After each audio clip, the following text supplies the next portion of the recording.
नमस्कार मित्रांनो, आज व्हिडिओ करण्याचं एकच कारण, तुम्ही बघू शकता मधमाशा कुठं बसलेल्या आहेत. ड्रम म्हणून बसलेल्या आहेत त्या मधमाशा.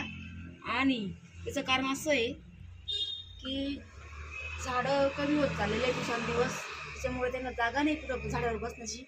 ते घरं शोधतात आणि घरं शोधल्यानंतर तर कुठंही जागा भेटली तिथं त्या बसतात.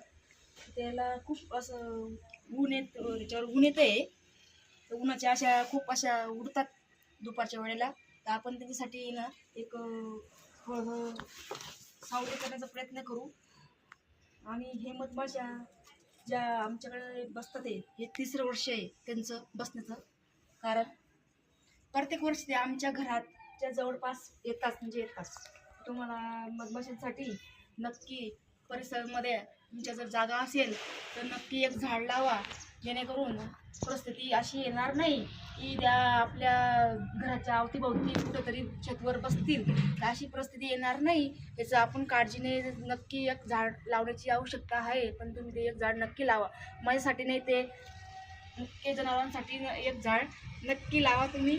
आणि बघा ते आता किती धोकादायक ते, म्हणजे त्या त्रास नाही त्यांचा, पण त्या शांतपणे 15 दिवस झाले त्यांना बसून, त्यांचा काहीच त्रास नाही आहे. पण आपण त्यासाठी ना सावलीला हे बांधणार थोडं उन्हाचं त्रास होऊ नये म्हणून.